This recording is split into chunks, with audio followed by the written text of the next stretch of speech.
Hello friends, कैसा सब लोग। तो फ्रेंड्स, आज की वीडियो के अंदर मैं आपको करवाऊंगा जो आपकी एनसीईआरटी की किताबें होती है थर्ड फोर्थ फिफ्थ क्लास की मैथ्स की। तो उसके अंदर जो आपके main main topic main main chapter होते हैं उसके क्वेश्चन आंसर और उसके कंसेप्ट दोनों ही आज की वीडियो के अंदर मैं आपको करवाने वाला हूँ। देखिए, इस वाली क्लास से या मैं कहूँ एनसीईआरटी से आपके कई सारे क्वेश्चन आपके एग्जाम में देखने को मिलते हैं।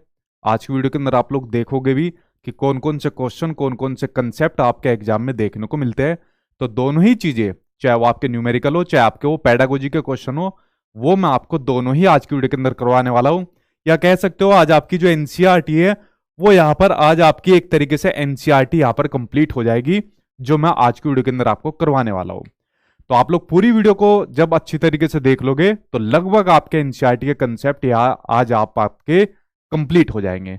तो चलिए आज आज आज आपके एनसीईआरटी को कंप्लीट करते हैं जो आपकी मैथ्स की होने वाली है। क्योंकि कई सारे क्वेश्चन, एक क्वेश्चन नहीं मतलब कई सारे क्वेश्चन आपके एग्जाम में यहां से देखने को मिलने वाले हैं।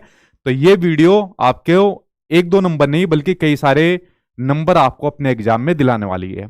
उसके अलावा भैया आप लोग चैनल को सब्सक्राइब कर लेना, क्योंकि आपकी डेली क्लास मेरे यूट्यूब चैनल पर चल रही है। तो इसी प्रकार से क्लास आपको आपके एग्जाम तक चलने वाली है, तो आप लोग चैनल को सब्सक्राइब कर लेना।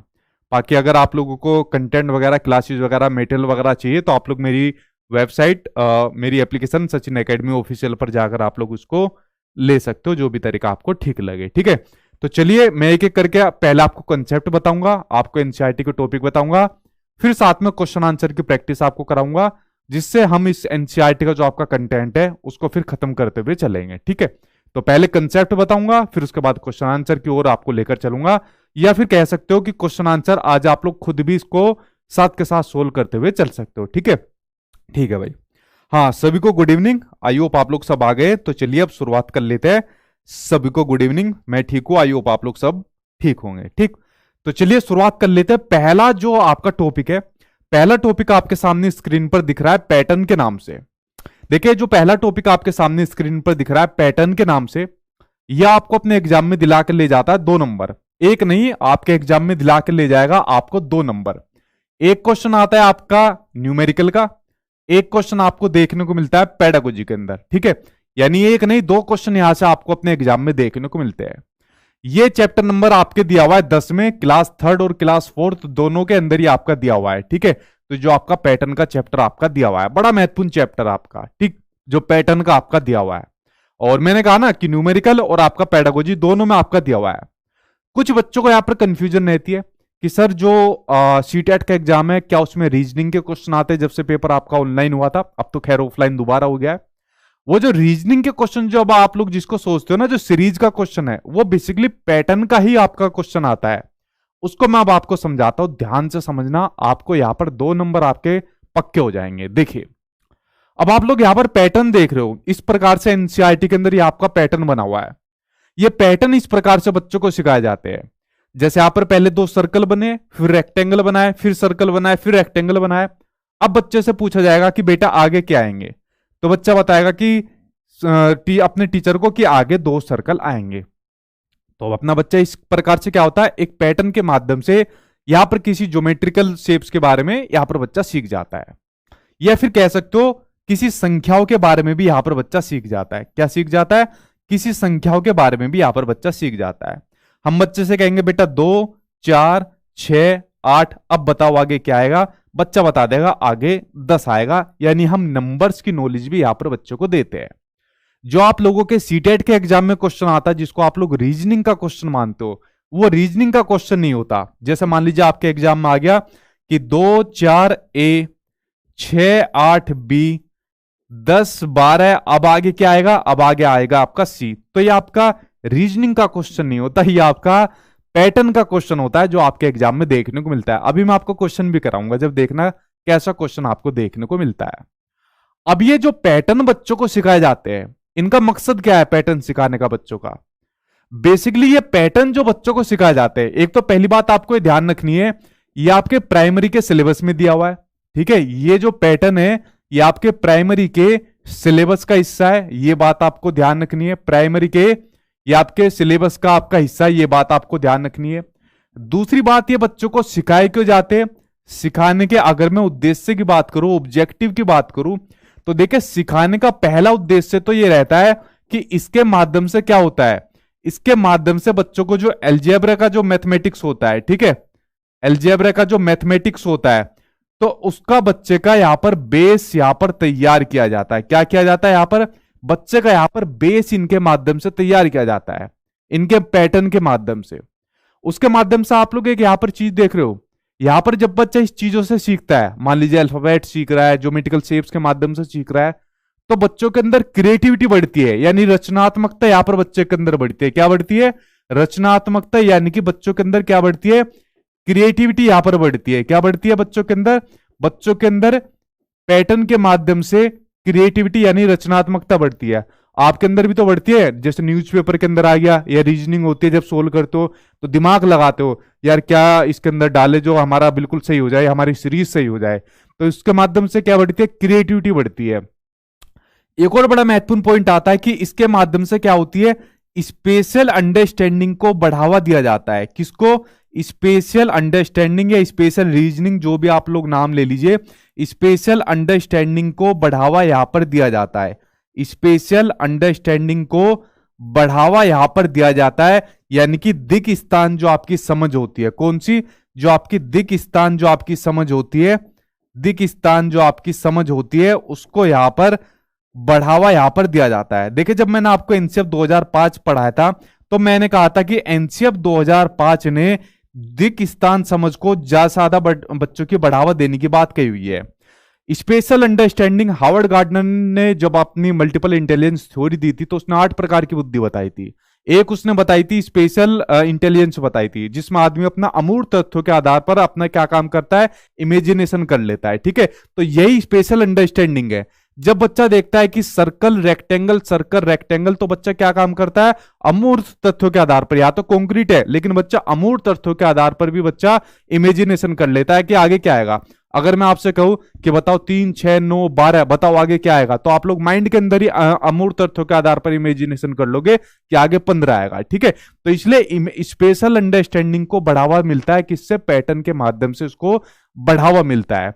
उसके अलावा कह सकते हो इससे क्या होती है, बच्चे की जो संरचनात्मक समझ है, ठीक है, संरचनात्मक समझ को भी, इससे बच्चे की जो संरचनात्मक ज्ञान, लिखिए बच्चे का जो संरचनात्मक ज्ञान है, बच्चे का जो संरचनात्मक ज्ञान है उसका यहां पर बेस स्ट्रोंग होता है। जो बच्चे का जो संरचनात्मक ज्ञान है उसका यहां पर जो बेस होता है वो भी स्ट्रोंग होता है, वो भी यहां पर उसको बढ़ावा दिया जाता है, इन पैटर्न के माध्यम से उसको बढ़ावा दिया जाता है, ठीक है। तो ये सब पैटर्न के कुछ आपके ऑब्जेक्टिव, कुछ उद्देश्य होते हैं जो हमको बच्चों को कराए जाते हैं, और खासकर छोटे बच्चों के लिए तो बड़ा महत्वपूर्ण होता है जो आपका पैटर्न है। तभी तो आपके सिलेबस के अंदर ये डाला हुआ है, ठीक है, प्राइमरी के सिलेबस के अंदर तभी तो ये डाला हुआ है कि बच्चा क्रिएटिविटी के माध्यम से कुछ चीजें सीखे, ठीक। तो आप लोग समझ गए कि कितना महत्वपूर्ण है आपका पैटर्न का चैप्टर, और जो आपको 2 नंबर आपके एग्जाम में दिलाकर चला जाता है। अब मैं बढ़ू आपके क्वेश्चन पर बढ़ू कि कैसे क्वेश्चन आपका न्यूमेरिकल का और पेडागोजी का क्वेश्चन आपके एग्जाम में देखने को मिलता है, इसके ऊपर मैं आपके बढ़ता हूं, ठीक है। चलिए देखते हैं अब आपके क्वेश्चन कैसा पूछा जाता है, उसके ऊपर नजर डालते हैं। पहला क्वेश्चन आपके सामने न्यूमेरिकल क्वेश्चन आ गया, इसके ऊपर डालिए। यहां पर दिया हुआ है निम्न पैटर्न का अवलोकन यानी कि ऑब्जर्वेशन करिए। तो चलिए भाई कर लेते हैं।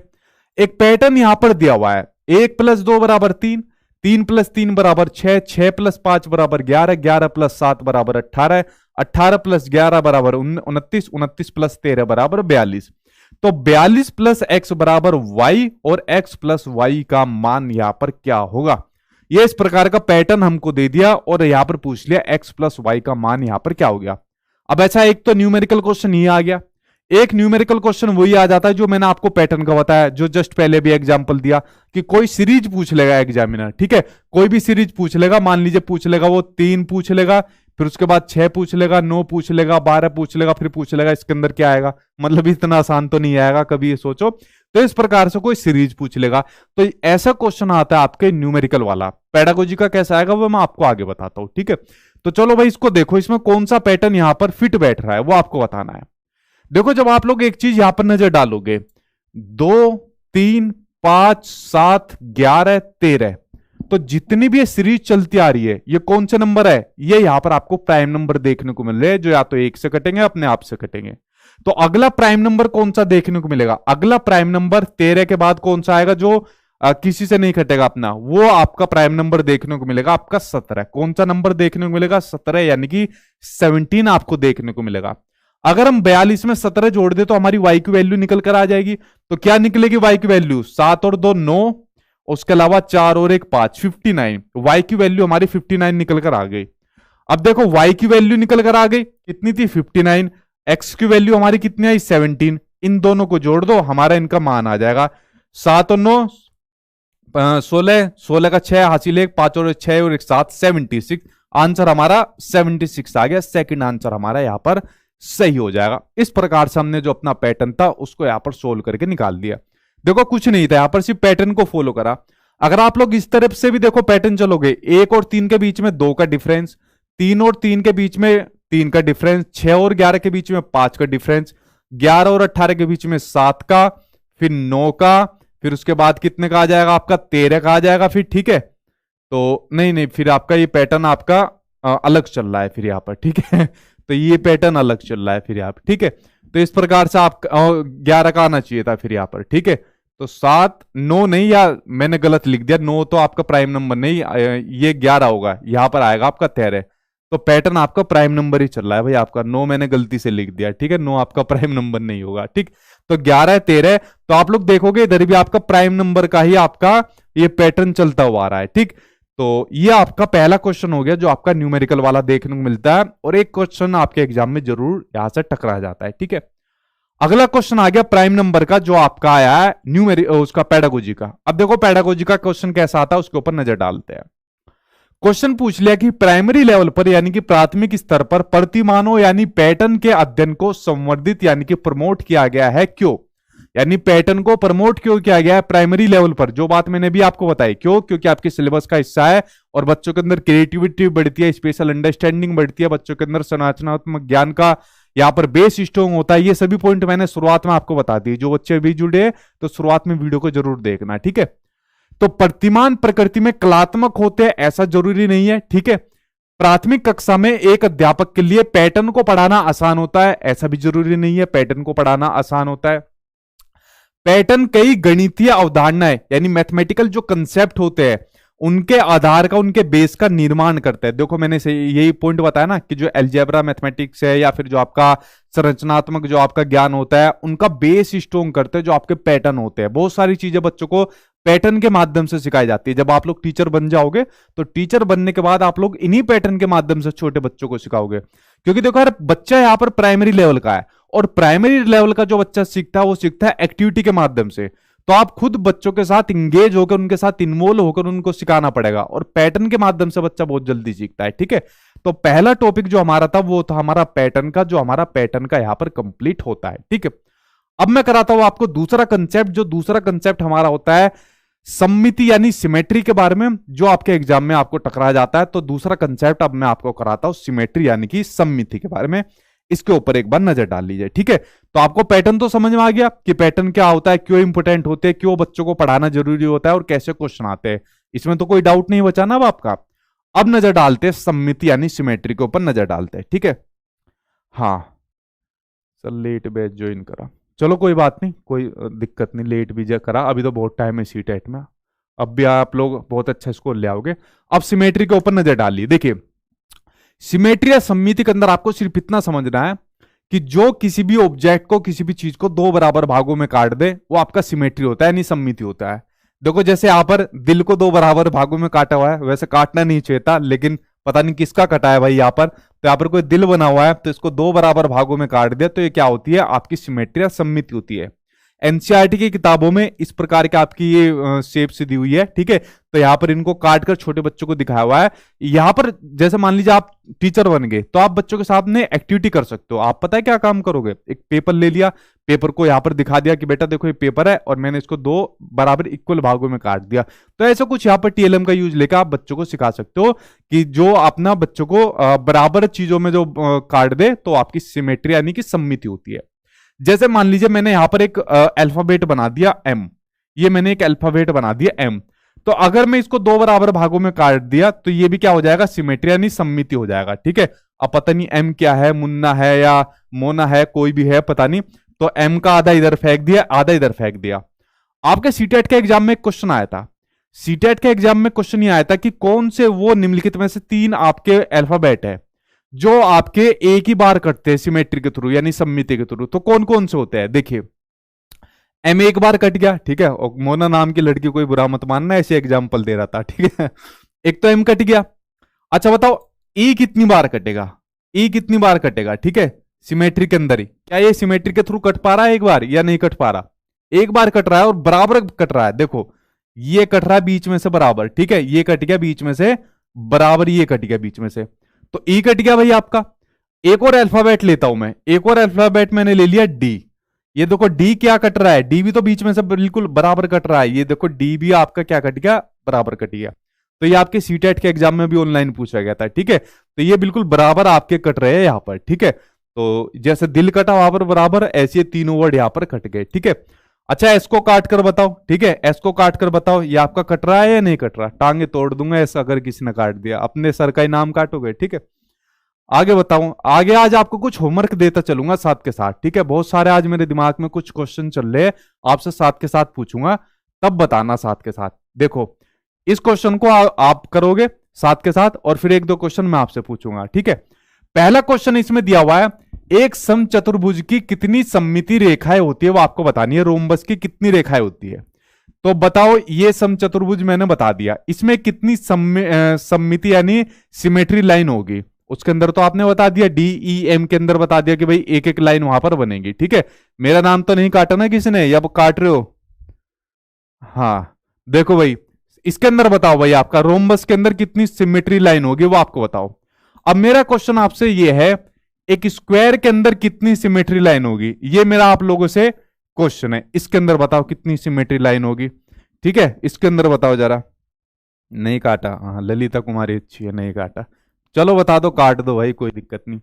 देखो पहले बात करते हैं रोम्बस, तो रोम्बस के अंदर कितनी सिमेट्री लाइन होगी, बराबर भागों में काटना है, इसको तो काट दो, इसको तो हमें क्या पता कौन है ये, ठीक है, तो इसको बराबर भागों में काट दिया, एक तो ये कट गया बराबर भागों में, ठीक है, आधा इधर फेंक दो आधा इधर फेंक दो, और एक ये काट दिया, आधा इधर फेंक दिया आधा इधर फेंक दिया, ठीक है।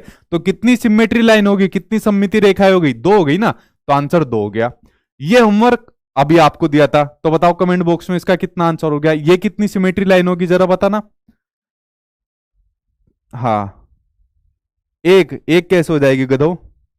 हाँ 4 हो जाएगी। देखो ये कैसे हो जाएगी, एक तो आधे में इतना काट दिया, ठीक है, आधा आधा ये काट के फेंक दिया, एक आधे में ये काट दिया, आधा आधा काट के फेंक दिया, 2 हो गई आपकी, एक आधे में फिर इस तरीके से काट दिया, 3 हो गई, और एक ये काट दिया, 4 हो गई। तो कितनी हो गई, 4 लाइन हो गई। कितनी लाइन हो गई, 4 सिमेट्री लाइन यहां पर हो गई, ठीक है, तो 4 सिमेट्री लाइन हो गई आपकी, ठीक है। आज एक एक क्वेश्चन आपको एक्स्ट्रा करवाता रहूंगा प्रैक्टिस साथ के साथ में, ठीक है, आज ये आपकी पूरी एनसीईआरटी माइंड के अंदर करवा दूंगा जो भी चैप्टर है। अब कुछ सामग्रियों के बारे में पढ़ लेते हैं, ये बड़ी महत्वपूर्ण सामग्रियां होती है, ये आपके एग्जाम में टकरा जाती है, तो इन सामग्रियों के बारे में जरा नजर डाल लेते हैं, ठीक है। हाँ 4 सही बता रहे हो, बहुत अच्छा भाई। अब इन सामग्रियों के बारे में नजर डाल लेते हैं जो आपकी सामग्री होती है। देखिए ये जो सामग्रियां होती है, पहला आप लोग देख रहे हो सामने स्क्रीन पर, चौपट जिसे कहते हैं, टाइलिंग बोला जाता है, टेसिलेशन बोला जाता है, ये बेसिकली प्राइमरी लेवल पर बच्चों को सिखाने के लिए यूज किया जाता है। हालांकि मैंने अभी तक बहुत कम स्कूल में इसका यूज देखा है, प्रचलन देखा है, पता नहीं ऊपर से सरकार की तरफ से मतलब ये प्रोवाइड नहीं की जा रही है या इनका प्रचलन खत्म हो गया है, लेकिन बहुत कम इनका यूज देखने को आजकल मिल रहा है, टेसिलेशन का, टाइलिंग का। बेसिकली जो आपकी शेप्स होती है, चाहे 2D हो 3D शेप्स हो, उनकी यहाँ पर बच्चों को नॉलेज के लिए इनका यूज किया जाता है। आप लोगों ने कभी छतों के ऊपर देखा है, जो छतों के ऊपर टाइल्स लगी होती है, गांव वगैरह में तो मतलब यूज कर लेते हैं, नीचे भी यूज कर लेते हैं, तो वहां पर इस प्रकार की टाइल्स लगी होती है, चाहे आपकी स्क्वायर में लगी हो या फिर आपकी इस प्रकार से रेक्टेंगल या ट्रायंगल में लगी हो, तो ऐसी टाइल्स लगी होती है। तो छोटे बच्चों को ऐसी टेसिलेशन दी जाती है, ठीक है, रबड़ वगैरह का भी यूज कर लेते हैं, तो बच्चों को नॉलेज देने के लिए कि देखो ये आपकी स्क्वायर में इस तरीके की शेप्स वगैरह में, तो इनके माध्यम से बच्चों को ज्योमेट्रिकल शेप्स की नॉलेज दी जाती है, ठीक है। अब बात करते हैं एबेकस की, बात करते हैं, ठीक है, गिन तारा की बात करते हैं। ये रहा आपके सामने गिन तारा। अब देखो इसका यूज बड़ा किया जाता है गिन तारा का, और बड़ा पहले से प्रचलित होता आ रहा है। गिन तारा के माध्यम से देखो यहाँ पर क्या होता है, इस प्रकार का गिन तारा होता है, यहाँ पर बच्चों को काउंटिंग सिखाई जाती है। काउंटिंग कैसे सिखाई जाती है, खासकर जो आपका दृष्टिबाधित बच्चा है, देखो यहाँ पर कहीं लिख भी रहा होगा, विजुअली चैलेंज जो बच्चे देख नहीं पाते, उनके लिए बड़ा यूज किया जाता है ये। क्योंकि जो बच्चा देख नहीं पाता ना, उसके लिए कौन सी हम यहाँ पे टीएलएम का यूज करते हैं, जिनको बच्चा स्पर्श करता है, जैसे ब्रेल बुक्स होती है, या जो आप लोग ब्रेल लिपि पढ़ते हो ना, जो लुइस ब्रेल ने बनाई थी, तो ब्रेल किताबें यूज करते हैं, गिनतारा का हम लोग यूज कर लेते हैं। तो बच्चा इनको पकड़ के टच करते करते बेसिक काउंटिंग के बारे में सीख जाता है, 1 2 3 4 5 6 ऐसे करके काउंटिंग सिखा देते हैं बच्चों को। प्लस माइनस यहाँ पर बच्चों को हम लोग सिखा देते हैं कि देखो ये एक ब्लू कलर की है, अब इसके साथ में एक और इधर आ गई तो कितनी बन गई, इस प्रकार से जोड़ घटा सिखा देते हैं। प्लेस वैल्यू फेस वैल्यू यहाँ पर बच्चों को सिखा देते हैं। तो बड़ी यूजफुल होती है, ये सभी बच्चों के लिए भी होती है, और दृष्टिबाधित बच्चों के लिए, उनके लिए तो और भी महत्वपूर्ण होती है। ठीक है, तो इसके माध्यम से आपकी जो गिनतारा होती है, अबेकस होती है, उसको यहाँ पर कराया जाता है। उसके अलावा बात करते हैं आपके जियो बोर्ड की बात करते हैं। ठीक है, अब बात करते हैं आपके जियो बोर्ड की बात करते हैं। देखो ये आपका जियो बोर्ड होता है, ये लकड़ी का भी फट्टा होता है, ये लोहे का भी फट्टा होता है। ठीक है, इसमें क्या काम करते हैं, ऐसे कील को ठोक देते हैं इसमें। ठीक है, इसमें कील को ऐसे ठोक देते हैं, फिर क्या काम करते हैं, रबर बैंड ले आते हैं। ठीक है, और इसको बांध देते हैं इसके अंदर। इसके अंदर भी बेसिकली ज्योमेट्रिकल जो शेप्स होती है, और सिर्फ 2D शेप्स, कौन सी, इसके अंदर सिर्फ 2D शेप्स की नॉलेज दी जाती है। जो भी आपकी स्क्वायर, रेक्टेंगल वगैरह, स्क्वायर वगैरह रहती है, अभी आपकी शेप्स भी आने वाली है, क्योंकि आपके एनसीईआरटी के अंदर एक महत्वपूर्ण चैप्टर है शेप्स एंड एंगल का। तो वो चैप्टर आपके उसमें क्लास 5th के अंदर दिया हुआ है, और बड़ा महत्वपूर्ण चैप्टर आपके एग्जाम में आता ही आता है, अभी हमारी वीडियो के अंदर आने वाला है। ठीक है, तो इसमें सिर्फ 2D शेप्स की बच्चों को नॉलेज दी जाती है। ये उन बच्चों के लिए भी बड़ा महत्वपूर्ण है जो देख नहीं पाते, उनके लिए भी महत्वपूर्ण है। अब जो बच्चा देख नहीं पाता वो क्या काम करता है, रबर बैंड ले लेता है ऐसा, और यहाँ पर कोई यहाँ पर शेप्स बना लेता है, और उनके माध्यम से सीख जाता है। ठीक है, तो ये आपका रहता है जियो बोर्ड रहता है, और मतलब लकड़ी का या लोहे का कैसे भी फट्टे पर इसको यूज किया जाता है। ठीक, तो ये हो गई आपकी। उसके अलावा अगली बात करते हैं जियोजेब्रा की बात करते हैं। देखो ये जो जियोजेब्रा रहता है, और खासकर ये स्कूल के अंदर जो मैडम रहती है, सर रहता है, वो स्कूल का टीचर इसको ज्यादा यूज करता है कंप्यूटर वगैरह पर। ये यूज किया जाता है बेसिकली ज्योमेट्रिकल शेप्स सिखाने के लिए यूज किया जाता है, लेकिन इसके अंदर 2D 3D शेप्स कैसी आप लोग सिखा लीजिए, जो आपका बेसिकली जियोजेब्रा रहता है। ठीक है, तो ज्यादातर ये अपना स्कूल वाले यूज करते हैं, हालांकि आजकल तो कोचिंग वगैरह में भी इसका यूज करने लग गए हैं। ठीक है, तरीका बहुत पुराना हो गया है। ठीक है, पहले मतलब काफी यूज किया जाता था, लेकिन आज की डेट में तो इसका इतना प्रचलन नहीं रह गया। तो आपका ये जियोजेब्रा रहता है, जिसमें बच्चों को ज्योमेट्रिकल शेप्स के बारे में नॉलेज दी जाती है, चाहे आपकी 2D 3D शेप्स कैसी हो। ठीक है, तो ये एक आपका ये को टीएलएम का मेथड हो गया इसके अंदर। ठीक है, उसके अलावा बात करें भाई आपके अगले मेथड की बात करें, पहले इसी की बात कर लेते हैं। ग्राफ पेपर की बात करें, देखो ग्राफ पेपर में आपको इतना समझना है, ये आपने ग्राफ पेपर इस तरीके से बने देखे ना, तो ग्राफ पेपर पर बेसिकली डॉट पेपर की यहां पर कभी भी बात आ जाए। ठीक है, डॉट पेपर कह रहा हूं, डेसिमल नंबर की कभी भी बात आ जाए, डेसिमल नंबर को जोड़ना घटाना, इसकी कभी भी बात आ जाएगी, तो आपका ग्राफ पेपर पर होगा। मान लीजिए ग्राफ पेपर पर आपको डेसिमल नंबर को जोड़ना है 0.1 प्लस 0.2, तो आपका ग्राफ पेपर पर जुड़ जाएगा। ऐसे ग्राफ पेपर हम लोग फाइल बनाने के काम में आते थे, आप लोगों ने फाइल बनाई हुई है ना, तो ऐसे बेसिकली छोटे बच्चों को सिखाया जाता है डेसिमल नंबर को जोड़ने के लिए। आपके एग्जाम में डेसिमल नंबर आ जाए ऑप्शन में या क्वेश्चन में, और वहां पर ग्राफ पेपर आ जाए, आग बंद करके लगा देना, आंसर हमेशा यही आपका सही होगा। अब बात करते हैं डॉट पेपर की बात करते हैं। ये रहा भैया आपके सामने आपका डॉट पेपर। अब देखो डॉट पेपर की अगर मैं बात करूं, तो देखो डॉट पेपर के अंदर क्या होता है, कहा गया भाई डॉट पेपर, देखिए ये रहा आपके सामने डॉट पेपर। डॉट पेपर में बेसिकली एक तो ज्योमेट्रिकल शेप्स की नॉलेज दी जाती है बच्चों को। अब वो कैसे दी जाती है, देखिए अब मुझको यहां पर स्क्वायर बनाना है, ये डॉट पेपर पर ये मैंने बना दिया, यहां पर स्क्वायर बना दिया। ठीक है, मुझको रेक्टेंगल बनाना है, ये यहां पर मैंने क्या काम करा, ये मैंने बना दिया, यहां पर रेक्टेंगल बना दिया। यहां पर बच्चों को अल्फाबेट सिखाई जाती है। अल्फाबेट कैसे सिखाई जाती है, मुझको ए बनवाना है बच्चे से, तो मैं बच्चे से ए कैसे बनवाऊंगा, ये मैंने बच्चे से बनवा दिया, ये ए बनवा दिया मैंने बच्चों से। उसके अलावा सिमेट्री की भी यहां पर बच्चों से नॉलेज करवाई जाती है। सिमेट्री की कैसे नॉलेज करवाई जाती है, जैसा मान लीजिए स्क्वायर था, तो यहीं पर बच्चे से कटवा दो कि बेटा ये कट गया, हमारी सिमेट्री के अकॉर्डिंग यहां पर मैंने इसको कटवा दिया। तो सिमेट्री की भी नॉलेज यहां पर बच्चों को डॉट पेपर पर करवाई जाती है। ठीक है, तो ये आपका डॉट पेपर का यहां पर यूज हो गया। उसके अलावा बात करें अगले आपके 10 ग्राम की बात करें, तो ये आपका इस प्रकार से 10 ग्राम रहता है, जो आपके ये कागज वगैरह से आप लोगों ने सीखे, स्कूल में नहीं सीखे होंगे, उस टाइम पर आपका नहीं सीखा होगा आप लोगों ने। ठीक है ना, हमारे टाइम पर इतना प्रचलन में यूज होता था, मैंने वैसे देखा हुआ है अपने स्कूल में। ठीक है, क्योंकि स्कूल हमारा ही था। ठीक है, तो 10 ग्राम की अगर बात करें तो इस प्रकार से पिक्चर के माध्यम से, मतलब ये जो कागज वगैरह रहते हैं, ऐसी शेप्स बनाकर चीजें सिखाई जाती थी। ठीक है, तो इसमें कोई भी शेप्स बना देते थे, जैसे यहाँ पर कोई बत्तख की ये बनी हुई है शेप्स, बत्तख बना दिया, घर बना दिया, या किसी और जानवर की फोटो बना दी। इन फोटो के माध्यम से, खेल खेल की एक्टिविटीज के माध्यम से बच्चों को यहाँ पर शेप्स के बारे में सिखाया जाता था।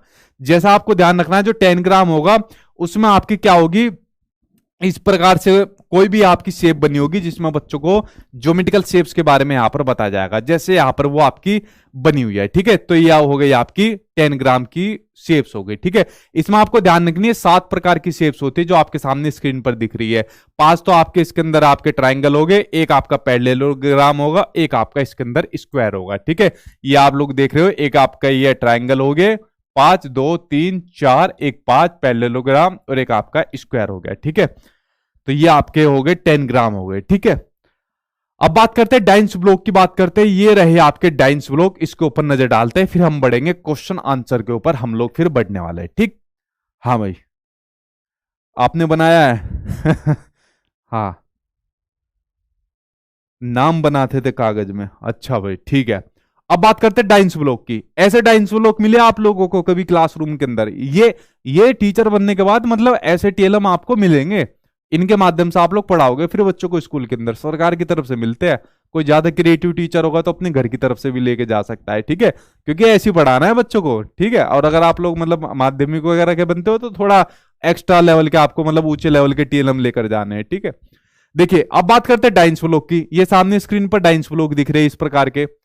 ये डाइंस ब्लॉक भी बहुत बढ़िया माध्यम होते हैं बच्चों को सिखाने का। ऐसे ऐसे छोटे छोटे डाइंस ब्लॉक ले लो। ठीक है, हम लोग तो इनसे बिल्डिंग बनाते थे। ठीक है, बड़ी बड़ी बिल्डिंग बना दी और फिर एक दूसरे की गिरा देते थे, तो इससे बड़ा मजा आता था। खेल खेल में चीजें सीखते थे। देख अब मैं भाई बिल्डिंग बना रहा हूं, अब देख भाई मैं इस वाली शेप्स को बना रहा हूं, देख अब मैं इस चीज को बना रहा हूं। ठीक है, तो इन चीजों से बच्चा क्या काम करता है, देखो यहाँ पर एक वर्ड लिखा होगा, स्थानिक समझ, स्पेशल अंडरस्टैंडिंग इससे भी बढ़ती है भाई आपकी। ठीक है, जो आपके पैटर्न से बढ़ती है ना, वो आपकी स्पेशल अंडरस्टैंडिंग इससे भी बढ़ती है। क्यों?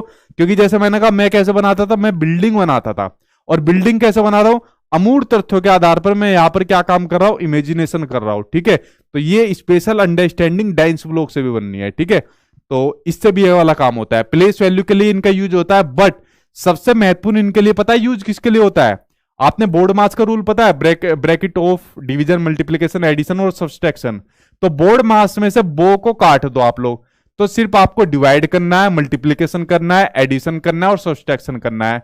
तो इन चारों के लिए आपका डाइंस ब्लॉक का यूज होता है, यानी जोड़ घटा गुणा भाग करने के लिए डाइंस ब्लॉक का यहां पर यूज किया जाता है। इन चीजों को सिखाने के लिए, जोड़ घटा गुणा भाग करने को सिखाने के लिए भी डाइंस ब्लॉक का आपका यूज किया जाता है। बोर्ड मास का रूल याद करना, बो को काट देना। ठीक है, ये बात आप लोग समझ गए। उसके अलावा फ्रैक्शन के लिए भी इसका यूज किया जाता है, जो आपके डाइंस ब्लॉक का यहां पर यूज किया जाता है। ठीक है, ये आप लोग समझ गए। अब जितने भी भाई आपके इंपॉर्टेंट टीएलएम थे, आई थिंक मैंने कोई नहीं छोड़ा होगा यहां पर। अब बारी आप लोगों की है क्वेश्चन आंसर देने की। ठीक है, अब यहां पर आंसर गलत मत देना कोई भी, ठीक है, वरना मेरी नाक कट जाएगी। ठीक है, देखो क्वेश्चन सामने आपकी स्क्रीन पर आ गया, लेटेस्ट क्वेश्चन है जो अभी आपके सीटेट के एग्जाम में पूछा गया है। क्वेश्चन आ गया सामने स्क्रीन पर, आंसर दो बिल्कुल तेजी के साथ। कि प्राइमरी स्कूल गणित शिक्षण एवं अधिगम हेतु निम्नलिखित में से कौन सी वस्तु का संसाधन कक्ष में होना आवश्यक है? कि कौन कौन से वस्तुओं का होना, कौन सी टीएलएम का होना आपकी क्लासरूम में होना आवश्यक है? बताओ भाभी टीचर हो, कौन सा आवश्यक है?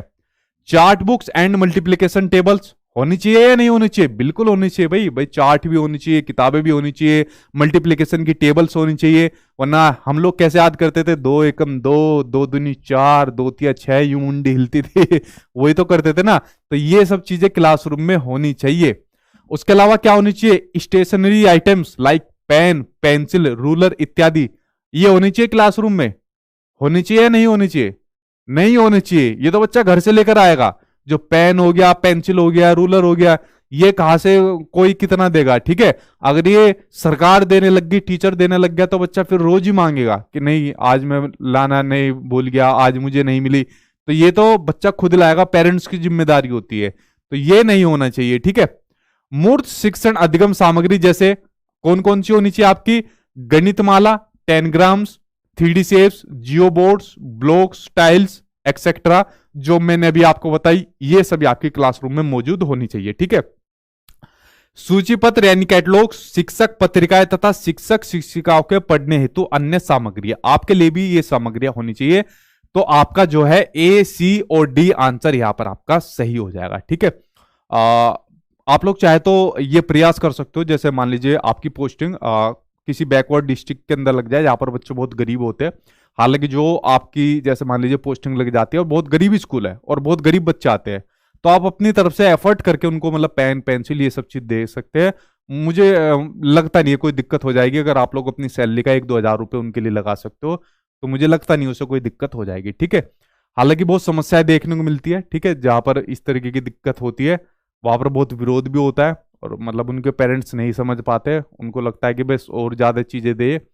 वो उनका बेसिकली मतलब होता ही नहीं है कि हमारा बच्चा स्कूल पढ़े या आगे बढ़े या ये सब चीज करे, उनको फ्री की चीजों का मतलब होता है। ठीक है, बहुत दिक्कत है इस सिस्टम के अंदर और देखते हैं कैसे सुधार हो सकता है। ठीक, अगला क्वेश्चन देखो, जल्दी से इसके ऊपर नजर डालो। निम्नलिखित में से कौन सी शिक्षण अधिगम सामग्रियों का उपयोग चार भुजाओं के बहुभुज, ठीक है, यानी जो चार भुजाओं वाले आपके जो बहुभुज है उसकी आकृति में परिवर्तन को प्रदर्शित करने के लिए किया जा सकता है। बताओ भाई चार भुजाओं वाले कौन कौन से, ये आपके जो स्क्वायर हो गए, रेक्टेंगल हो गए, चार भुजाओं वाले, तो इनको प्रदर्शित करने के लिए किसका यूज कर सकते हैं? Graph paper. अभी ऊपर गया आपका ग्राफ पेपर, तो उस पर चार भुजाओं वाले हम कर सकते हैं किसी को भी। जियो बोर्ड, भाई जियो बोर्ड पर भी हम लोग चार भुजाओं वाले, चार साइड वालों को कर सकते हैं। कैलकुलेटर, कैलकुलेटर पर कर लोगे चार साइड वालों को, ठीक है, नहीं कर सकते भाई आप चार साइड वाले को। स्केल, स्केल पर कर सकते हो चार साइड वालों को।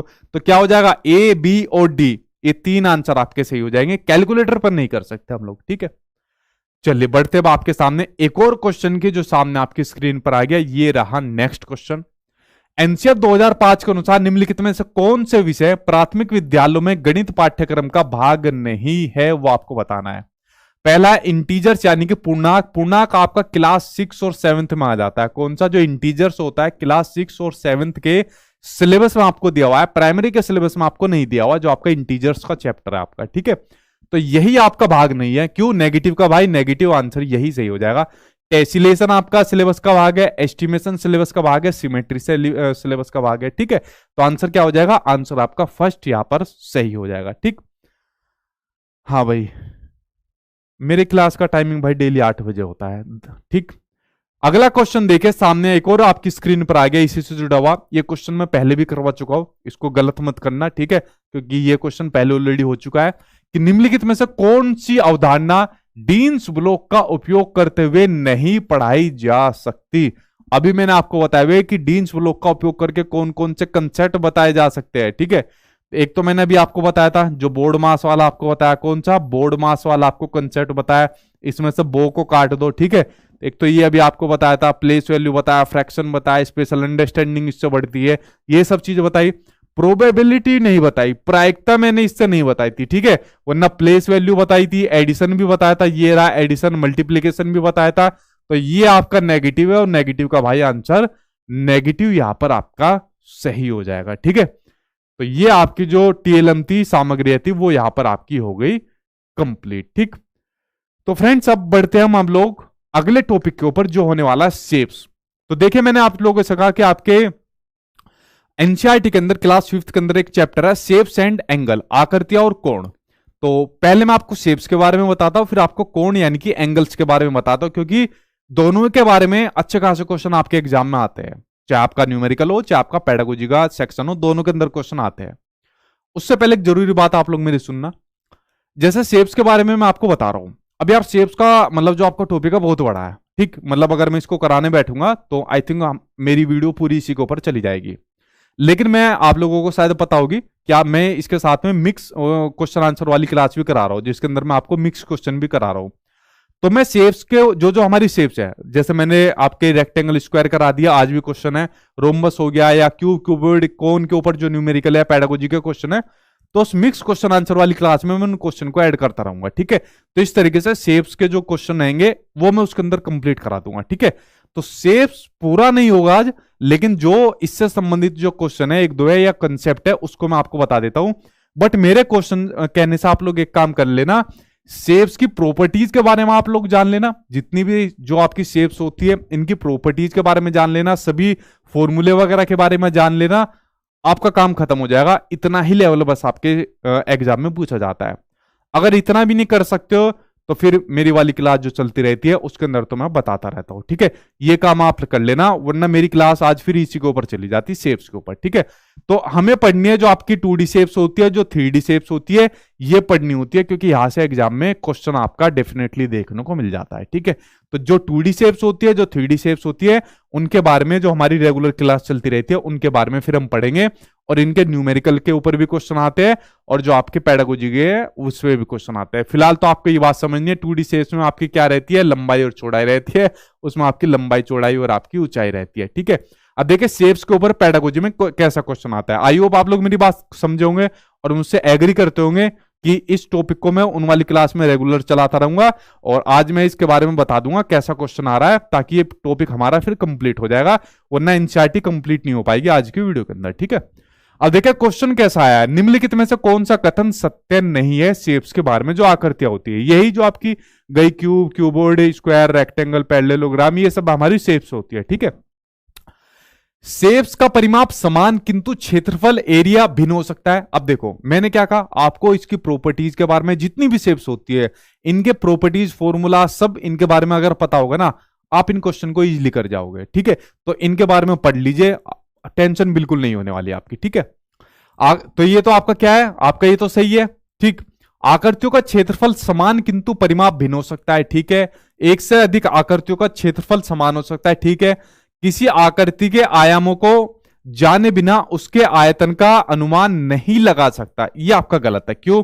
किसी आकृति के आयामों को जाने बगैर, यानी उसके डायमेंशन को जाने बगैर, मान लीजिए यार हमने कोई क्यूब ले लिया, ठीक है, मान लीजिए हमने कोई क्यूब ले लिया, या मान लीजिए हमने क्यूबॉइड ले लिया, ठीक है, क्यूबॉइड ले लिया, और हमको इनके दोनों का आयतन पता करना है, ठीक है। तो क्यूब का आयतन का क्या फॉर्मूला हो जाएगा, ए की क्यूब, और इसका क्या हो जाएगा, L into B into H हो जाएगा। तो यहां पर हमने इनके आयामों को यानी डायमेंशन को कहा जाना, सीधा आयतन का फॉर्मूला लगा दिया, ठीक है। तो ये नेगेटिव है, नेगेटिव का भाई आंसर यहां पर यही हो जाएगा, ठीक है। चलिए बात करते हैं आगे। नेक्स्ट क्वेश्चन आपका इसी से जुड़ा हुआ है, एक पेडागोजी का क्वेश्चन यहां पर लिया हुआ है, शेप से संबंधित, उसके ऊपर नजर डालता है, ठीक। हाँ ठीक है भाई, आंसर आप लोगों का सही है, ठीक। अगला क्वेश्चन सामने आपकी स्क्रीन पर आ गया, ये रहा कि निम्नलिखित में से कौन सा प्राथमिक स्तर के गणित में आकृतियों का परिचय कराने का मुख्य उद्देश्य क्या होता है, ठीक है। यानी शेप्स को परिचय कराने का मुख्य उद्देश्य क्या होता है। पहला है दृश्यकरण कौशल का विकास करना है, यानी कि विजुअलाइजेशन के जो स्किल्स होते हैं उनका विकास करना। अब देखो जो शेप्स बनी होती है, अलग अलग प्रकार की जो शेप्स बनी होती है, ठीक है। जैसे मान लीजिए मेरा जो स्मार्ट बोर्ड है अभी कैसा है, रेक्टेंगल की शेप होती है, तो आप लोग इसको देख रहे हो, तो मैं भी क्या बोल रहा हूँ, विजुअलाइजेशन जो स्किल्स होती है उसका यहाँ पर स्किल्स बढ़ रही है। तो आप लोगों ने एक शेप देख ली, आपका जो मोबाइल फोन है उसकी यहाँ पर शेप देखिए, उसके अंदर कैसी शेप आ रही है, बच्चा भी उसके अंदर शेप के माध्यम से चीजें सीखता है। तो देखने वाले जो स्किल होती है उनका यहाँ पर आपका क्या हो रहा है, स्किल को बढ़ावा मिल रहा है। दिक स्थान संबंधी विवेचन कौशल का आपका बढ़ावा मिलता है। स्पेशल रीजनिंग स्किल को यहाँ पर बढ़ावा मिलता है शेप्स के माध्यम से, बच्चा अलग अलग प्रकार की शेप सीखता है। आप लोगों ने पढ़ा है ना कि बच्चा जब समोसे को देखता है तो उसके माध्यम से सीखता है ट्रायंगल है, बच्चा रोटी को देखता है तो बच्चा सीखता है सर्कल है, बिस्कुट देखता है तो उसको रेक्टेंगल समझता है। तो ऐसे बच्चा यहाँ पर स्पेशल अंडरस्टैंडिंग को समझता है। आकृतियों का नाम याद करता है, नाम याद नहीं करता, तो आंसर ए और बी यहाँ पर आपका सही हो जाएगा, ठीक है। अब देखिए एक और क्वेश्चन आपका शेप से संबंधित मैंने लिया, ये रहा आपका, जैसे न्यूमेरिकल का क्वेश्चन है आपका पूछा जाता है, और ये क्वेश्चन तो डेफिनेटली आता है आपके एग्जाम में, कभी अलग पूछ लेता है, कभी एक साथ में पूछ लेता है। और ये ऐसा ही क्वेश्चन मैंने एक बार और आपकी क्लास में करवाया था, इसको गलत मत करना शेप्स वाले क्वेश्चन को, ठीक है। अब देखो शेप के ऊपर ये क्वेश्चन आपका पूछा गया है, स्क्वायर और रेक्टेंगल के ऊपर, ठीक है। तो ये देखो दो प्रकार की शेप आपकी ये वाली आ गई, स्क्वायर और रेक्टेंगल के अंदर।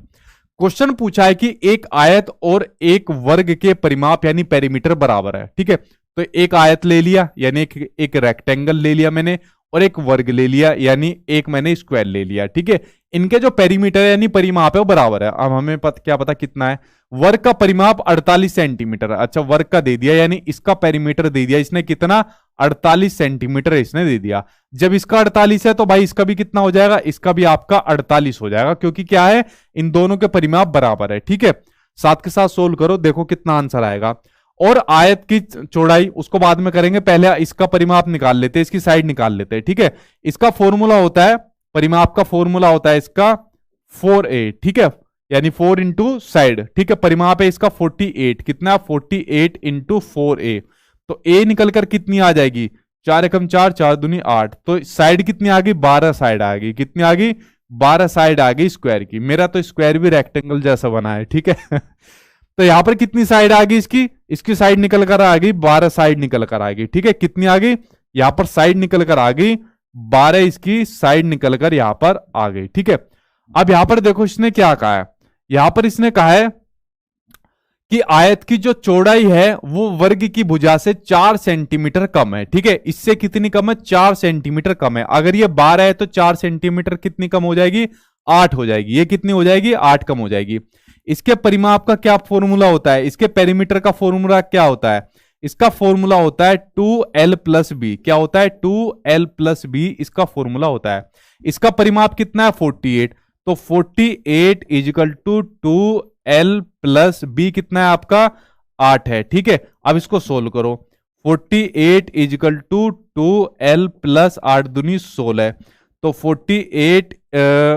48 में से सीधा माइनस कर दो 16 को, 8 में से 6 गए 2, 4 में से गया 3। ठीक है, उसके अलावा 2l, तो l निकल कर कितना आ जाएगा, 16। l निकल कर आ गया 16। ठीक है, l निकल कर आ गया 16। तो 16, इसका जो एरिया की अगर मैं बात करूं एरिया की, तो एरिया ऑफ रेक्टेंगल कितना होता है, एरिया ऑफ रेक्टेंगल कितना होता है, l इंटू बी होता है। क्या होता है, l इंटू बी। तो l कितना है आपका, l और b कितना है, 8 और 16 है। तो 16 और 8 की मल्टीप्लाई कर दो, कितना आ जाएगा, 16 8 की मल्टीप्लाई करने पर 8, हाँ अच्छा 128 आ जाएगा। ठीक है, कितना आ जाएगा आपका 128, और यही आपका आंसर है, क्योंकि कितने पूछा है, तब आयत का क्षेत्रफल वर्ग सेंटीमीटर में। ठीक है, कितना वर्ग सेंटीमीटर में क्या होगा, तो आंसर नंबर फर्स्ट यहां पर आपका सही हो जाएगा। ठीक है, तो देखिए क्वेश्चन में कुछ नहीं था, ऐसा ही क्वेश्चन एक बार मैं पहले भी आपको करवा चुका हूं, और इस प्रकार से 2 शेप्स के ऊपर मैंने क्वेश्चन आपको करा दिया। बस ये फॉर्मूला आपको पता होना चाहिए, इसका आपका फॉर्मूला आपको सामने दिख गया, जो जिससे मैंने आपको इसकी साइड निकाल ली, इस साइड को यहां पर पुटअप कर लिया, और फिर उसके बाद यहां पर इसका एरिया यानी कि यहां पर इसका क्षेत्रफल निकाल लिया। ठीक है, तो यहां पर शेप्स के ऊपर कैसा पेडागोजी का क्वेश्चन आ गया है वो मैंने आपको बता दिया। 2 शेप्स के ऊपर मैंने आपका न्यूमेरिकल का क्वेश्चन करा दिया, एक और ऊपर न्यूमेरिकल का क्वेश्चन चला गया, और कुछ 2-4 और शेप्स बची है उनको मैं बाकी क्लास में आपको करवा दूंगा। ठीक है, चलो बढ़ते हुए आपके एंगल्स के ऊपर बढ़ते हैं, कोण के ऊपर अब बात करते हैं। कौन कौन सा आपके कोण यानी कि एंगल्स है उनके ऊपर जरा नजर डाल लेते हैं। ठीक है, हाँ ठीक है भाई, कोई शॉर्टकट नहीं है सर। अरे ये तो बहुत शॉर्टकट है, इससे शॉर्टकट में और क्या लोगे यार ठीक है भाई, चलो भाई अगला नजर डालते हैं अगले के ऊपर। अब बात करते हैं एंगल के ऊपर, बात करते हैं कोण के ऊपर बात करते हैं। देखिए ये कुछ एंगल है, इनको आपको जरूर पढ़ना है, और यहां से क्वेश्चन अब जब से ऑनलाइन एग्जाम हुआ था बहुत पूछे जा रहे थे। ठीक है, तो अब ऑफलाइन एग्जाम में भी इनके पूछे जाने की संभावना है। ठीक, पहले बात करते हैं एक्यूट एंगल की, न्यून कोण की बात करते हैं। एक्यूट एंगल यानी न्यून कोण, वो कोण जो आपका 90 डिग्री से कम होता है, या कह सकते हो 0 डिग्री से और 90 डिग्री के बीच में होता है, आपका एक्यूट एंगल होता है। ठीक है, जैसा मान लीजिए सामने 62 लिखा है, कोई भी हो मतलब 90 डिग्री से कम होना चाहिए, तो आपका एक्यूट एंगल है। ठीक है, तो ये आपका एक्यूट एंगल हो गया। दूसरा होता है आपका राइट एंगल यानी कि समकोण, जो आपका 90 डिग्री का होता है, सामने आपकी स्क्रीन पर बना भी हुआ है, जो एंगल आपका 90 डिग्री का होता है वो आपका राइट एंगल यानी कि आपका समकोण होता है। अगला आपका ऑब्ट्यूज एंगल यानी कि अधिक कोण। अधिक कोण वो एंगल होता है जो आपका 180 डिग्री से आपका कम होता है, और आपका 90 डिग्री और इसके बीच का होता है आपका। ठीक है, जैसा वहां पर आपका 135 लिखा है, तो आपका ऑब्ट्यूज एंगल हो गया यानी कि आपका अधिक कोण हो गया। ठीक है, उसके अलावा आपका स्ट्रेट एंगल हो गया, जो आपका 180 डिग्री का होता है वो आपका स्ट्रेट एंगल होता है, तो ये आपका स्ट्रेट एंगल हो गया। अगली बात करते हैं आपके कॉम्प्लीमेंट्री एंगल की और सप्लीमेंट्री एंगल की। कॉम्प्लीमेंट्री एंगल और सप्लीमेंट्री एंगल, देखो इनके ऊपर नजर डालो। कॉम्प्लीमेंट्री एंगल वो एंगल होता है जिनके 2 एंगल का योग आपका 90 डिग्री होता है, जैसे यहाँ पर 62 लिखा है, अगर मैं 62 में 28 यहां पर जोड़ दूं, 28 यहां पर जोड़ दूं तो क्या हो जाएगा आपका 90 डिग्री का एंगल बन जाएगा। तो ये आपका क्या हो जाएगा, कॉम्प्लीमेंट्री एंगल हो जाएगा, कोटि पूरक कोण जिसे कहते हैं। अगली बात करूं सप्लीमेंट्री एंगल की, तो जिन कोण का योग आपका जोड़ने पर 180 बन जाए तो आपका वहां पहले ही जुड़ा हुआ है 120 में 60 जोड़ने पर, तो ये आपका सप्लीमेंट्री एंगल बन जाएगा। ठीक है, तो ये एंगल आपके, इनके बारे में बेसिक जानकारी मैंने आपको बता दी। अब देखिए क्वेश्चन कैसा आएगा आपके एग्जाम के अंदर, इसके बारे में नजर डालते हैं। क्वेश्चन कैसा आएगा, ये देखो क्वेश्चन सामने आपकी स्क्रीन पर आ गया कि अंग्रेजी के जो अल्फाबेट लेटर दिए हुए यहां पर H और E, इसमें समकोणों की कुल कितनी संख्या है। समकोणों की, जो अभी आपको बताया राइट एंगल की आपने पूछ ली, ठीक है 90 डिग्री की, इनकी कुल कितनी संख्या है। इसको मैं थोड़ा बड़ा लिख देता हूं, H में, और यहां पर पूछा है E में, किसमें H में, और यहां पर पूछा है E में, इसमें कुल कितनी संख्या है वो जरा आप लोग बताओ, बताओ कितनी है। अच्छा, उसके अलावा आपके सीटेट में एक क्वेश्चन और आया था, इसके अलावा क्वेश्चन ये आया था कि जो आपका A है यानी अमन है, तो अमन में एक्यूट एंगल कितने हैं, AMAN,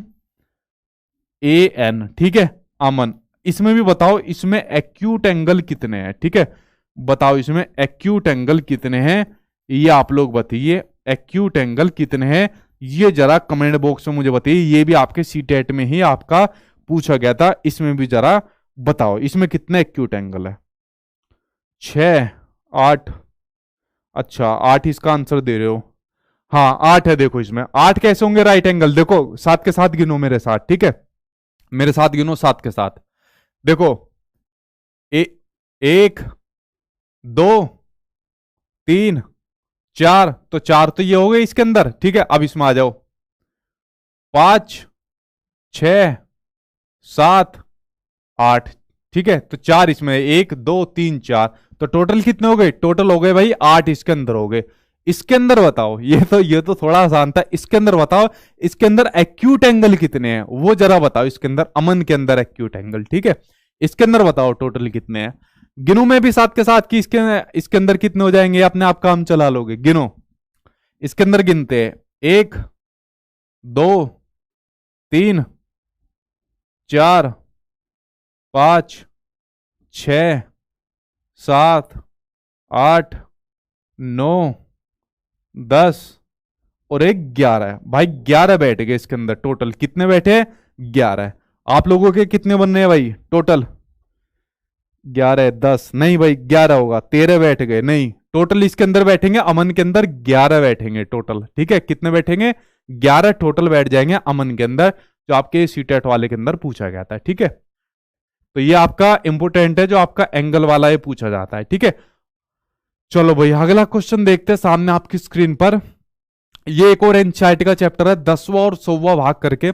आप बेसिकली क्वेश्चन इसमें दो तरीके के पूछ ले जाते हैं कि 10वां और 100वां भाग करके, इकाई दहाई से आंकड़ा वाला एक वो जो क्वेश्चन आता है वो तो बड़ा यार लड्डू सा क्वेश्चन है, उसको तो आप लोग मतलब छोटा बच्चा घर के अंदर होगा वो कर लेगा। एक क्वेश्चन इसी के ऊपर, मतलब इसको कहते हैं मेजरमेंट करके, ठीक है मतलब इसी का दूसरा नाम कह सकते हो आप लोग, मापन कह सकते हो इसको, मेजरमेंट यानी कि मापन कह सकते हो, जो आपके एनसीईआरटी के अंदर ये वाला चैप्टर आपका दिया हुआ है जिसको आप लोग मेजरमेंट यानी कि मापन कह सकते हो। अब इसमें मेजरमेंट के अंदर बेसिकली आपको यहां पर चेंज करना होता है, यहां पर जो आपका किलोमीटर, मीटर, मीटर, सेंटीमीटर, इनको आपस में यहां पर चेंज करना होता है, ठीक है। अब देखिए यहां पर इन्होंने एक स्टेटमेंट दी हुई है, उसको यहां पर चेंज करिए। और चेंज कैसे करना है ये देखो, यहां पर दिया हुआ है इसने कि निम्नलिखित में से कौन सा कथन सही है, तो हमको सही वाला लेना है, ठीक। इसने दिया हुआ है कि 2 लीटर कम है 205 मिलीलीटर से, तो पहले हमको या तो लीटर को मिलीलीटर में करो या मिलीलीटर को लीटर में करो, ठीक है। अब आपको ध्यान रखना है कि 1 लीटर में होते हैं, 1 लीटर में होते हैं 1000 मिलीलीटर, कितने होते हैं 1 लीटर में होते हैं 1000 मिलीलीटर, ठीक है। तो 2 लीटर में कितने हो जाएंगे, 2 लीटर में हो जाएंगे 2000 मिलीलीटर, ठीक है कितने हो जाएंगे 2000 मिलीलीटर। तो 2 लीटर कम है, कम का है यार ये तो ज्यादा है, तो पहला स्टेटमेंट आपका गलत हो गया, ठीक है। दूसरा देखते हैं, दूसरा है 1.69 मीटर बराबर है 1690 सेंटीमीटर के। अब देखो 1 मीटर में कितने सेंटीमीटर होते हैं, 1 मीटर में होते हैं 100 सेंटीमीटर, ठीक है। तो यहां पर दिया हुआ है 1.69 मीटर, अब इसके मल्टीप्लाई 100 से करो, 100 से मल्टीप्लाई करेंगे 0 यहां से हट जाएगा, तो ये हो जाएगा 169 मीटर, और ये कितना है आपका 1690। तो ये बराबर नहीं है, क्या नहीं है, बराबर नहीं है, ठीक है। तो ये भी स्टेटमेंट आपका गलत हो जाएगा, ठीक। दो स्टेटमेंट यहां पर गलत हो गए। अगला दिया हुआ है 6.25 लीटर अधिक है 6 लीटर 25 मिलीलीटर से, तो भाई इसको कन्वर्ट करो। अब इसको उसमें कर दो, 1000 से मल्टीप्लाई कर दो, इसके कितने से 1000 से कर दो, तो ये पॉइंट के बाद 2 जीरो है, दो नंबर है, 2 काट दो, तो ये हो जाएगा 6250 मिलीलीटर, यानी 6.250। तो ये अधिक है भाई, ठीक है, ये आपका अधिक है, तो आंसर आपका थर्ड यहां पर सही हो जाएगा। मेजरमेंट आपका डेफिनेटली देखने को मिल जाता है आपके एग्जाम में, एक क्वेश्चन तो आता है, ठीक है, तो यही आंसर आपका सही हो जाएगा। चलो भाई एक और क्वेश्चन आपका देखो, गुणा और भाग का, इसके ऊपर एक बार नजर डालो। ये एक नंबर का नहीं, मैं कह सकता हूं ये क्वेश्चन 2 नंबर का आता है आपका, गुणा भाग का, क्योंकि 2 से 3 हो जाए अलग बात है, 4 हो जाए वो अलग बात है, बट लेकिन 2 क्वेश्चन तो आपके एग्जाम में देखने को जरूर मिलते हैं, ठीक है। अब देखिए क्या आते हैं, पहले मैं आपको बताता हूं, देखिए कैसा आता है गुणा भाग के ऊपर, जरा उसके बारे में आपको नजर डालता हूं, ठीक है। जो आपके गुणा और भाग के क्वेश्चन आपके एग्जाम में देखने को मिलते हैं। एक क्वेश्चन जैसा आपके एग्जाम में बड़ा फेमस क्वेश्चन है, जो बहुत रिपीट होता है, कि जैसे 9870 में से 9770 में से कितने कितने गुणा किए जाए, कितने गुणा किए जाए, कितने गुणा किए जाए ताकि, कितने गुणे किए जाए ताकि ताकि कोई भी ले लो 805 संख्या प्राप्त हो, ताकि 805 संख्या प्राप्त हो। एक तो ऐसा क्वेश्चन आता है, ठीक है, एक तो ऐसा क्वेश्चन आता है गुणा भाग के ऊपर। एक क्वेश्चन आ जाता है सीधा आपका फ्रैक्शन का क्वेश्चन, यहां से देखने को मिल जाता है। कोई भी नंबर आपको फ्रैक्शन में दे देगा, ठीक है, कोई भी नंबर आपको फ्रैक्शन में दे देगा, इस तरीके के फ्रैक्शन में आपको क्वेश्चन दे देगा। यहां पर असेंडिंग ऑर्डर डिसेंडिंग ऑर्डर पूछ लेगा, छोटा बड़ा क्वेश्चन यहां से पूछ लेगा, एक ये वाला टाइप आपको दे देगा, ठीक है।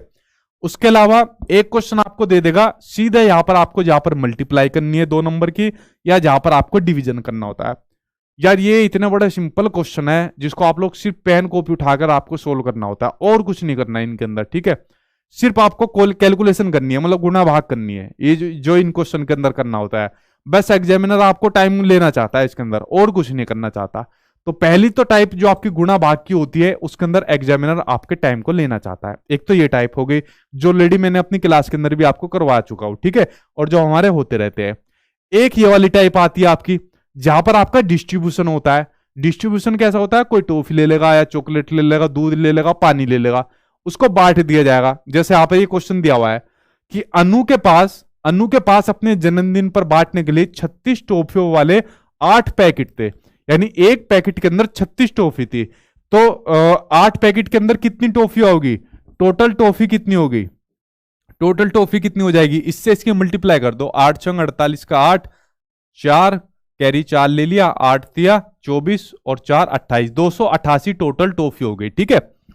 उसने टॉफियों का 1/4 यानी 1/4 भाग अपनी सहेलियों में बांट दिया, ठीक है। 288 का 1/4 भाग बांट दिया अपनी सहेली में, किसमें बांट दिया, अपनी सहेली में बांट दिया। पता नहीं लड़की कैसे बांट देती है भाई तो काट दो भाई इसको, 4 सत्ते 28, 4 दूनी 8, ठीक है। तो ये कितना हो जाएगा 72, ठीक, कितना हो जाएगा 72 अपनी सहेलियों में बांट दिया, ठीक है। हमारे स्कूल में लड़ाई करती थी, चोटियां खींच लेती थी एक दूसरे के, आपस में कुछ बांट देती थी, ठीक है।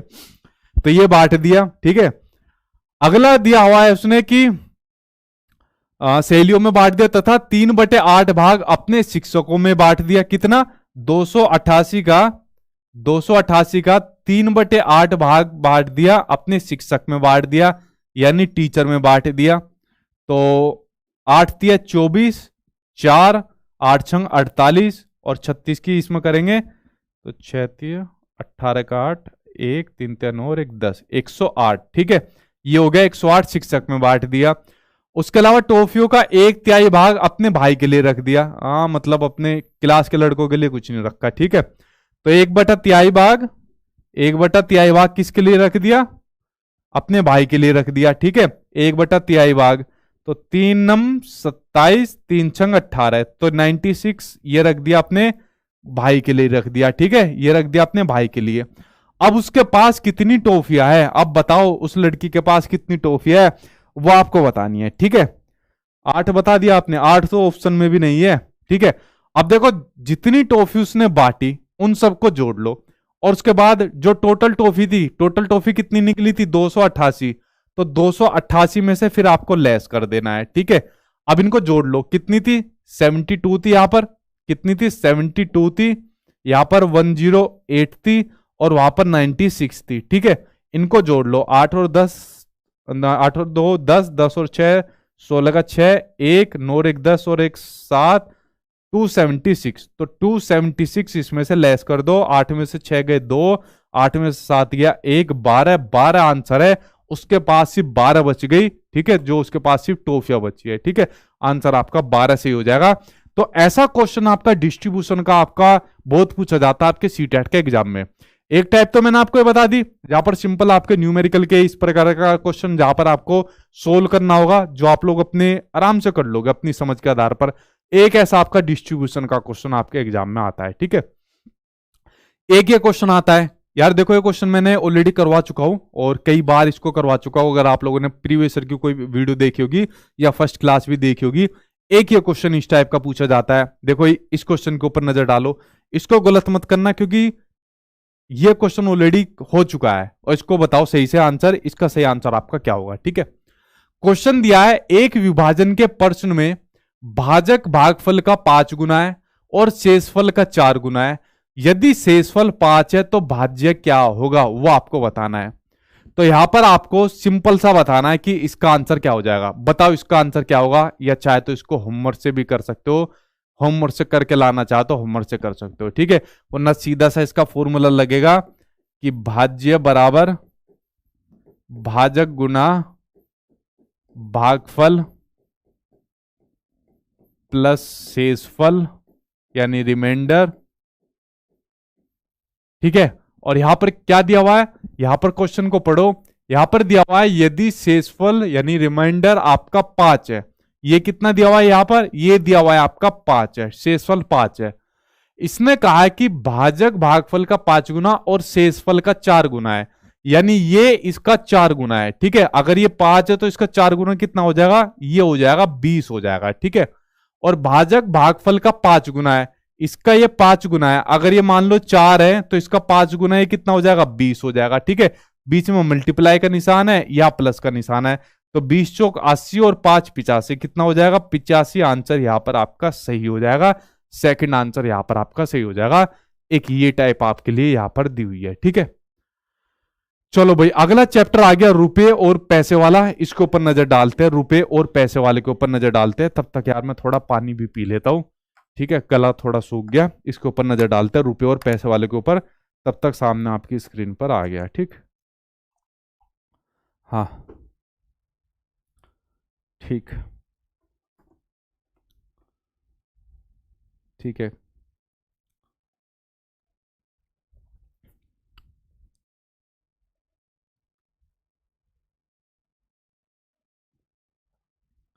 चलो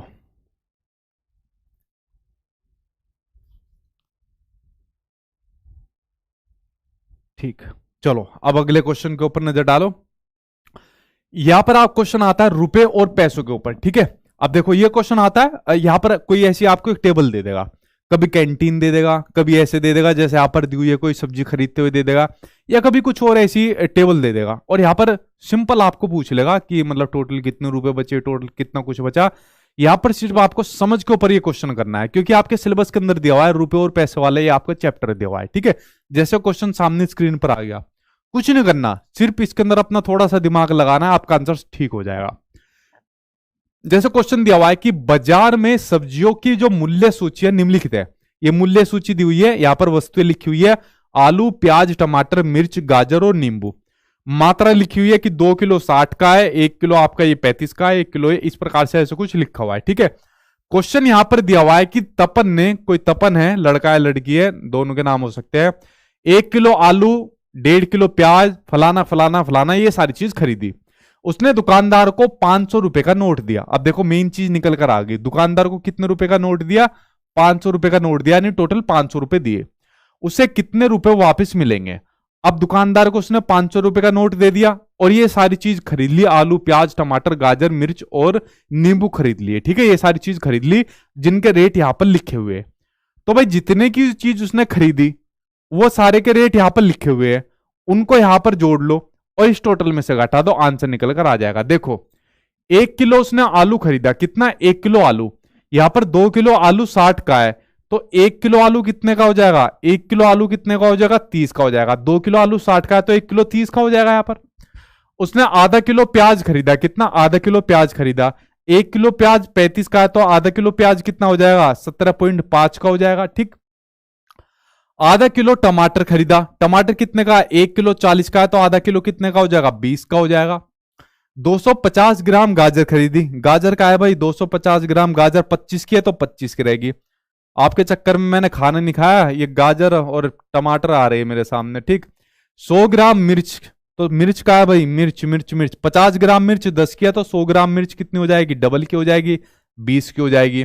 उसके अलावा 4 नींबू उसने खरीदे, 2 नग यहां पर 10 के है, ठीक है, तो 4 नींबू की बात हो रही है तो 2 नग में 4 ही आएंगे आपके, तो आपके 10 ही हो जाएंगे, ठीक है।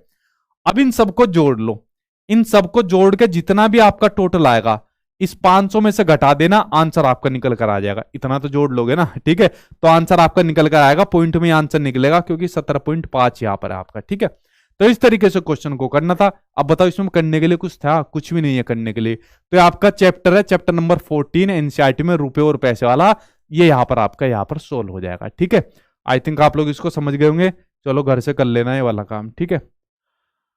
चलो एक चैप्टर आपके में दिया हुआ है कबाड़ी वाला, ठीक है। चलो भाई कबाड़ियों देखो इसके ऊपर नजर डाल लो, ठीक है। अब अगला चैप्टर की बात करते हैं कबाड़ी वाले के ऊपर। देखो ये जो कबाड़ी वाला चैप्टर आपके एग्जाम में दिया हुआ है, बेसिकली आपको इसका मूल भाव समझना है कि ये चैप्टर कहना क्या चाहता है। चैप्टर ये नहीं है कि कबाड़ी वाला है, ठीक है।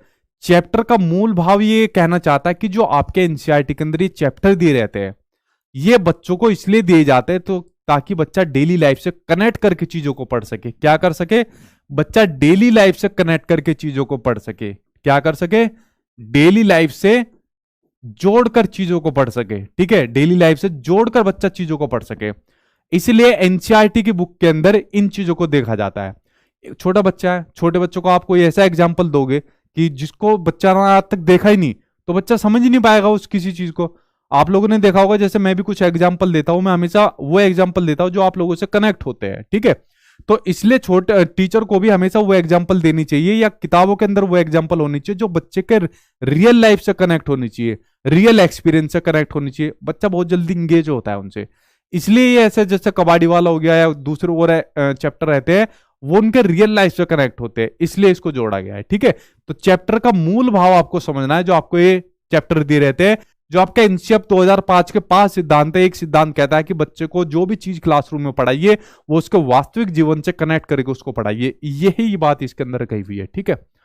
अब देखिए इसके अंदर ये क्वेश्चन आपका दिया हुआ है, क्वेश्चन आपको दिया हुआ है कि एनसीईआरटी की क्लास 4th की गणित की पाठ्य पुस्तक के पाठों में इस तरीके के शीर्षक है, कबाड़ी वाली, भोपाल की सैर, दुनिया कुछ ऐसे दिखती है, यह परिवर्तन किस लिए किए गए, उसके बारे में जरा बताइए। दैनिक जीवन से जोड़ते हुए उन्हें रोचक बनाने के लिए, बिल्कुल सही बात है, डेली लाइफ से कनेक्ट करके, जो बात मैंने भी यहां पर आपको पढ़ाई है, ठीक है। तो आंसर यहां पर आपका फर्स्ट सही हो जाएगा। अगला देखिए, ये क्वेश्चन देखिए, बड़ा महत्वपूर्ण क्वेश्चन आपका गुणनखंड वाला, गुणज वाला, ये क्वेश्चन आपको देखने को मिलता है, ये एनसीईआरटी के अंदर ही दिया हुआ है, गुणनखंड और गुणज के ऊपर ये वाला टॉपिक आपका। तो ये गुणनखंड और फैक्टर के ऊपर क्वेश्चन आपका पूछा जाता है, ठीक है।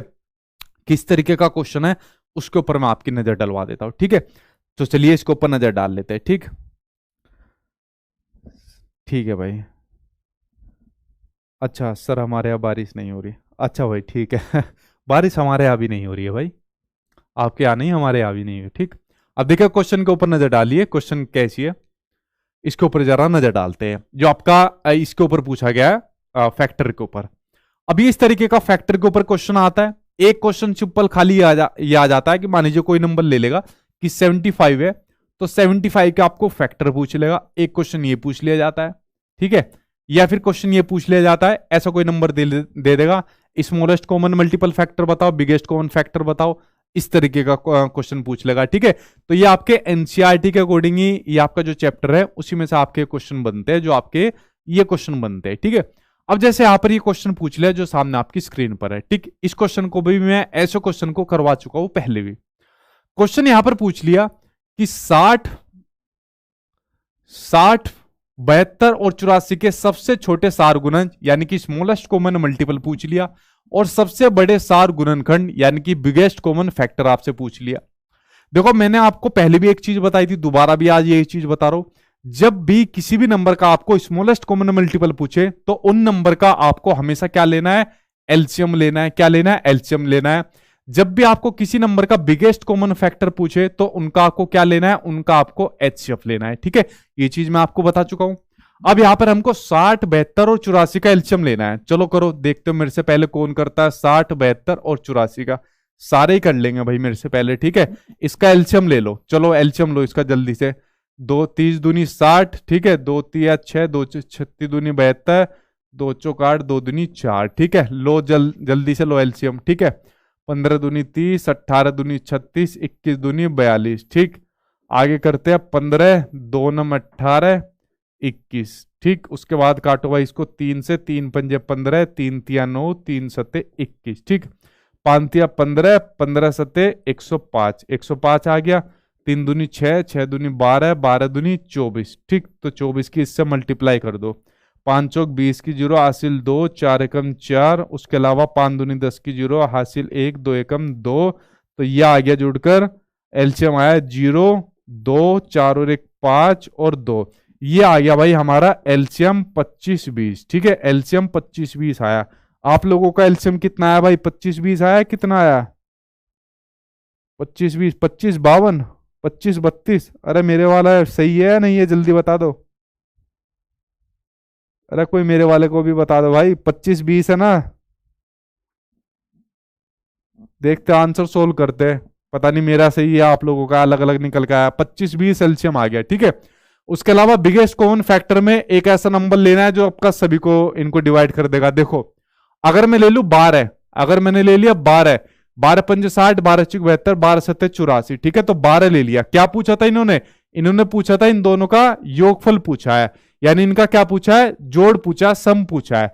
तो इसमें जोड़ दो 12 को। ठीक है, चलो जोड़ते हैं, अभी पता चल जाएगा एलसीएम किसका सही है। 2 एकम 2, 2 और 1 3, उसके अलावा 5, 25 32। ठीक है, अच्छा मतलब सीधा आंसर निकाल दिया भाई 25 32।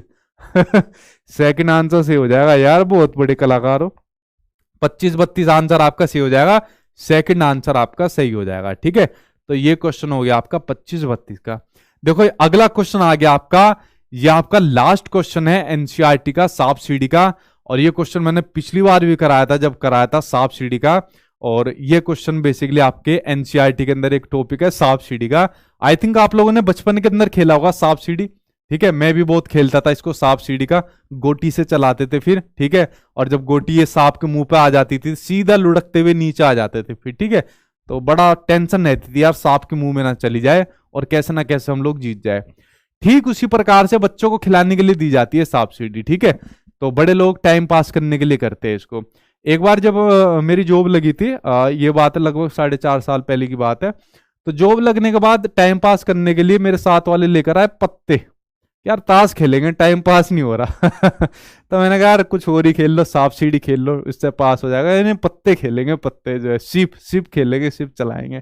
तो मैंने तब कहा था सांप सीढ़ी खेल लो भाई। ठीक, देखो सांप सीढ़ी से क्या होता है। ठीक, सांप सीढ़ी बच्चों को क्यों खिलाई जाती है, प्राइमरी स्कूल के अंदर क्यों खिलाई जाती है, इसका बेसिकली मकसद क्या होता है। अब सांप सीढ़ी में इंटरेस्ट आता है, मतलब हम बड़ों को ही आता है, छोटे बच्चों को तो क्या ही कहने। क्योंकि छोटा बच्चा देखो यहाँ पर काउंटिंग यहाँ पर सीख रहा है, 1 2 3 4 से लेके 100 तक की काउंटिंग यहाँ पर होती है।